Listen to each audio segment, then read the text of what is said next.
दोस्तों नमस्कार। ना संसद बची, ना सड़क और ना ही संविधान, तो फिर सत्ता के पास बचा क्या? यह सवाल शायद मोदी सत्ता को सबसे ज्यादा मौजूदा वक्त में परेशान कर रहा है।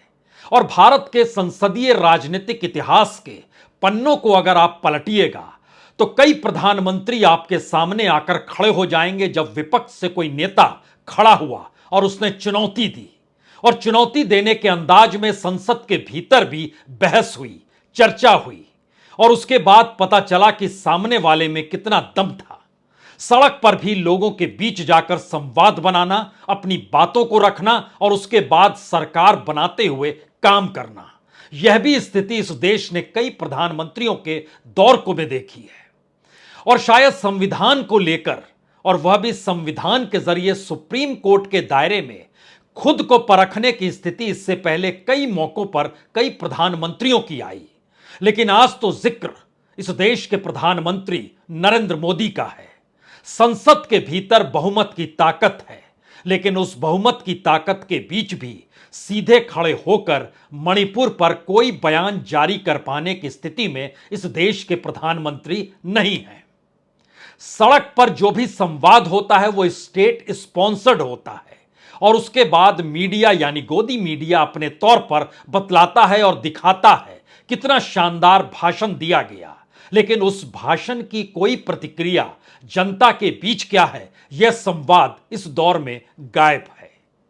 और तीसरी परिस्थिति है जब संविधान को हाशिए पर ढकेल दिया गया, तो क्या संविधान के पन्नों से भी मौजूदा सत्ता ने दूरियां बना ली है? और इसीलिए क्या संसद, क्या सड़क और क्या संविधान, तीनों परिस्थितियों को लेकर अलग अलग दौर में अलग अलग तरीके से कोई ना कोई प्लानिंग मोदी सरकार लगातार कर रही है। और इस वक्त उसके टारगेट पर कोई दूसरा शख्स नहीं, राहुल गांधी है। और अगर आपको याद आता हो तो आप नेहरू को याद कीजिएगा, तो आप सामने खड़े उस वक्त राम मनोहर लोहिया को याद कर लीजिएगा। अगर आप उस दौर से आगे निकलिएगा और याद कीजिएगा इंदिरा गांधी को, तो हो सकता है आपके जहन में एक नेताओं की पूरी कतार निकल कर आ जाए जिन्होंने जनता पार्टी बनाई थी और सरकार बनाई, या फिर सिर्फ जयप्रकाश नारायण ही याद आए, या फिर राजीव गांधी के काल में आपको हो सकता है वीपी सिंह नजर आने लगे। हर दौर में, हर परिस्थिति में कोई ना कोई सामने नेता खड़ा हुआ तो वो सत्ता के लिए खड़ा हुआ। लेकिन मौजूदा वक्त में मोदी सत्ता के सामने राहुल गांधी जिस अंदाज में खड़े हुए हैं, वो अंदाज सत्ता को कितना घबराहट पैदा कर रहा है या सत्ता को कैसे डरा रहा है, यह इस बात से समझा जा सकता है कि राहुल गांधी को हर हाल में पार्लियामेंट के भीतर आने से रोकना है। और शायद यही वजह है कि पूर्णेश मोदी ने इस बात को समझा, और जब सुप्रीम कोर्ट से 21 दिनों का वक्त मांगा, यह जानते समझते हुए कि यह तुरंत का केस नहीं है, यह तो निचली अदालत से चला हुआ केस है, और हाई कोर्ट ने उस पर जो फैसला सुनाया वह 100 पन्नों का फैसला है जिसमें पूरी बात पूर्णेश मोदी की लिखी गई है। लेकिन बावजूद इसके कैविएट लगाकर बकायदा सुप्रीम कोर्ट के दरवाजे पर इस बात का जिक्र पूर्णेश मोदी ने यह कहकर किया कि आपको पहले मेरी बात सुननी होगी।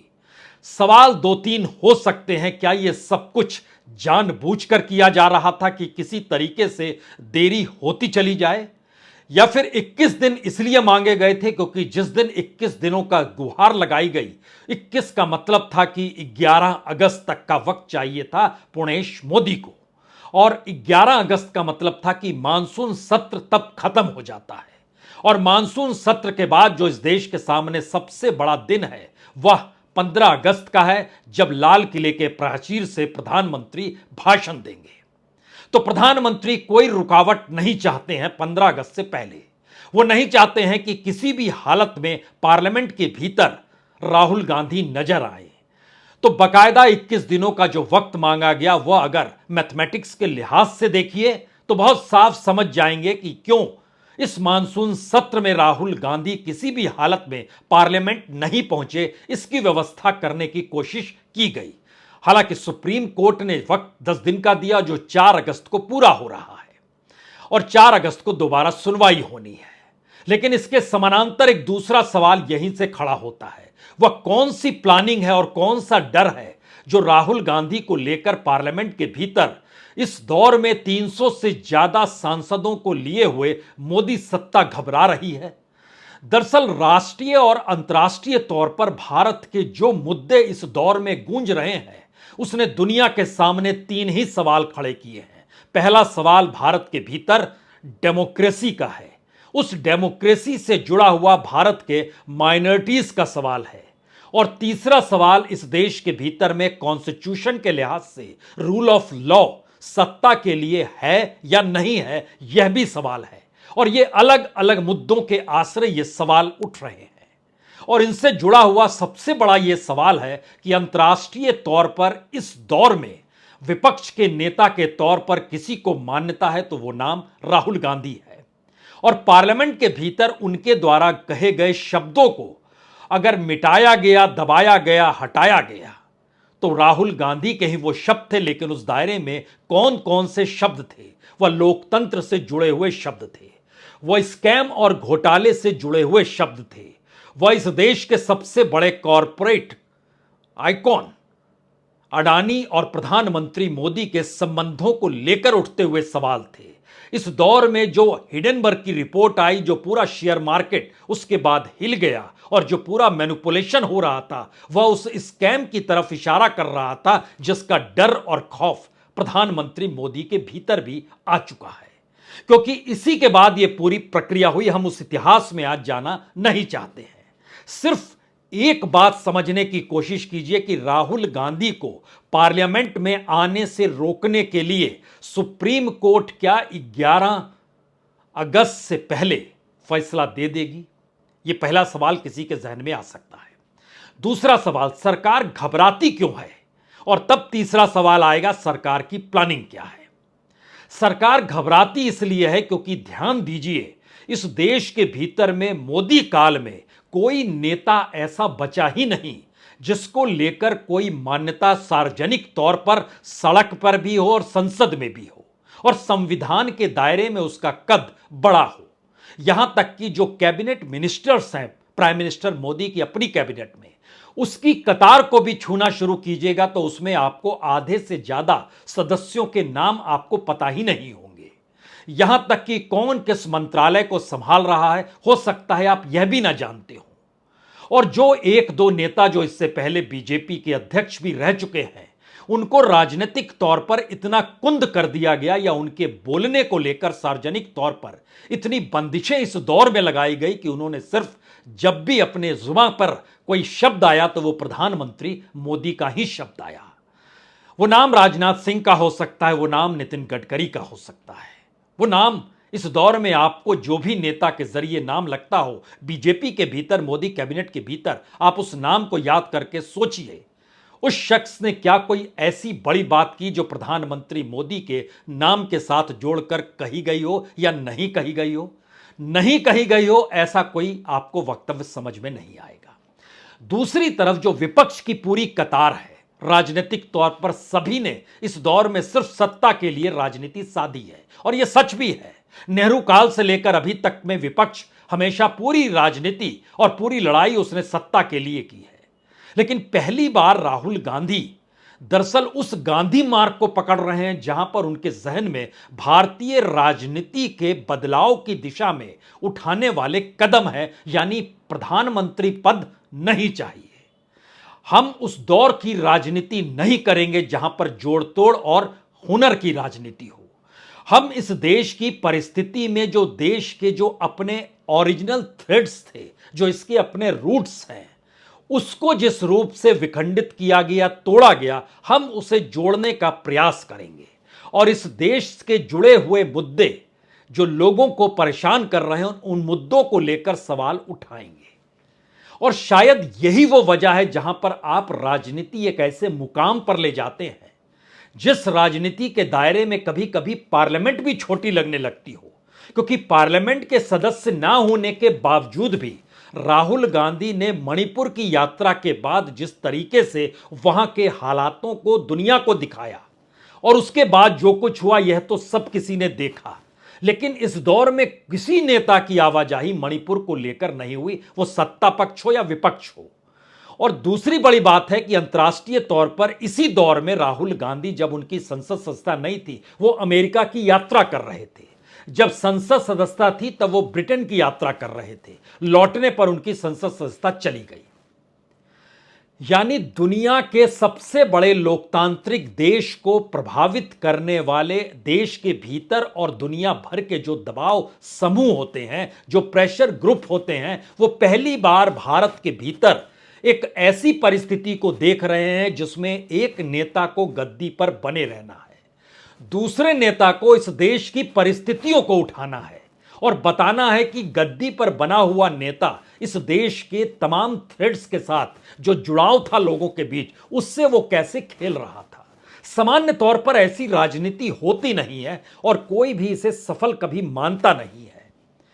फिर ऐसा क्या हुआ कि राहुल गांधी द्वारा पार्लियामेंट के भीतर बोले गए शब्दों को हटाने की जरूरत पड़ी? फिर ऐसा क्या हुआ, अंतर्राष्ट्रीय तौर पर जो मान्यता दुनिया के 7 देशों में आर्थिक तौर पर संबंधों के मद्देनजर प्रधानमंत्री ने बकायदा अडानी को साथ ले जाकर समझौते कराए, उस पर पूरी दुनिया में सवालिया निशान लग गया, क्योंकि खुले तौर पर राहुल गांधी ने पार्लियामेंट के भीतर और पार्लियामेंट के बाहर इन सवालों को उठाया था। फिर ऐसा क्या हो गया कि भारत के लोकतांत्रिक स्थितियों के ऊपर इस देश के नागरिक, आप उसको माइनॉरिटी में बांट दीजिए और माइनॉरिटी के नजरिए से देखिए या जातीय परिस्थिति से देखिए, लेकिन सभी भारत के नागरिक हैं। उन नागरिकों के हकों का सवाल जो कॉन्स्टिट्यूशन में दर्ज है, उसको लेकर जब सड़कों से यह सवाल राहुल गांधी संसद सदस्यता खोने के बाद उठाने लगे, तो वह मुद्दे क्यों बनने लगे और उसको लेकर इस देश के भीतर बहस चर्चा क्यों शुरू हो गई, जबकि मीडिया आपका था। पूरे देश में कार्यपालिका और विधायिका को लेकर कैसे सरकार काम कर रही है, यह किसी से छुपा हुआ नहीं था। और इस दौर में ऐसा भी नहीं है कि जांच एजेंसियों ने राहुल गांधी को नहीं घेरा। बकायदा 5 दिनों तक 50 घंटे ईडी ने पूछताछ की हेराल्ड को लेकर, और उस दौर में भी ईडी को लेकर सवाल राहुल गांधी लगातार उठा रहे थे। लेकिन दूसरे नेताओं को भी तो घेरा गया, लेकिन दूसरे नेताओं का असर इस देश के भीतर क्यों नहीं पड़ा? क्या इसलिए नहीं पड़ा क्योंकि कुछ नेता उसमें से सत्ता संभाले हुए हैं? वो चाहे बंगाल का जिक्र कर लीजिए, चाहे महाराष्ट्र के भीतर का जिक्र कर लीजिए, या किसी भी राज्य का जिक्र कर लीजिए, या उनकी राजनीतिक परिस्थितियों का जिक्र कर लीजिए, तो पहली बार राहुल गांधी का डर मोदी सरकार को इसलिए हो चला है कि बीते 9 बरस से उन्होंने जो गवर्नेंस के तौर तरीके अपनाए, राहुल गांधी ने उस गवर्नेंस के तौर तरीकों पर ही उंगली उठा दी। ना सिर्फ उंगली उठा दी, बल्कि पार्लियामेंट में रहते हुए और पार्लियामेंट के सदस्यता जाने के बाद बाहर निकलकर जिन लोगों से मिले, जिनसे संवाद बनाया, देश भर में यात्रा की, ये सारी परिस्थितियों ने एक झटके में इस देश के भीतर एक ही सवाल सबसे बड़ा खड़ा कर दिया कि मौजूदा वक्त में जो सत्ता पर बैठे हुए देश के प्रधानमंत्री नरेंद्र मोदी हैं, क्या इनकी गवर्नेंस एंटी कॉन्स्टिट्यूशनल एस्पेक्ट में तो कहीं नहीं चल रही है? कहीं ये जिन निर्णयों को लेते हैं और जिन माध्यमों से काम करते हैं, वो कहीं पूरे तरीके से पॉलिटिकलाइज तो नहीं कर दिए गए हैं? डर और खौफ इस बात का है। इसका अगला स्थिति आती है कि क्या वाकई कोई प्लान है सरकार का? प्लान तो सबसे बड़ा यह है कि सुप्रीम कोर्ट के जरिए किसी भी हालत में 11 अगस्त तक रोकना है। लेकिन सवाल है कि सिर्फ यही मामला है? जी नहीं। दरअसल 1 अगस्त को इस देश को नए ईडी के डायरेक्टर मिल जाएंगे। इन्फोर्समेंट डायरेक्टर की अभी तक जो नियुक्ति थी, जो संजय मिश्रा जिनका नाम था, उनकी नियुक्ति गैर कानूनी थी। सुप्रीम कोर्ट ने इस पर मुहर लगा दी।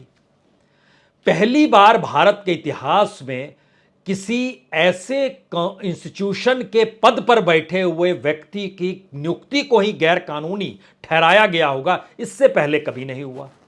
इससे पहले कभी नहीं हुआ कि सुप्रीम कोर्ट ने किसी राज्यपाल की सत्ता परिवर्तन की भूमिका में पूरे तरीके से असंवैधानिक करार दे दिया हो। यह भी मोदी के दौर में हुआ, जो महाराष्ट्र में जो कुछ हुआ। तो क्या यह माना जाए कि संविधान के पन्नों में लिखे शब्दों को अगर सरकार दरकिनार कर रही है और अपने तरीके से जब वो राजनीति को साध रही है और सत्ता में बने रहने के लिए जो भी तिकड़म कर रही है, उसके समानांतर राहुल गांधी ने एक नई राजनीति को लाकर रख दिया। एक ऐसी राजनीति जिसमें प्रधानमंत्री बनने की चाहत नहीं है, लेकिन मौजूदा सत्ता बर्दाश्त भी नहीं है, यह भी उसका सच है।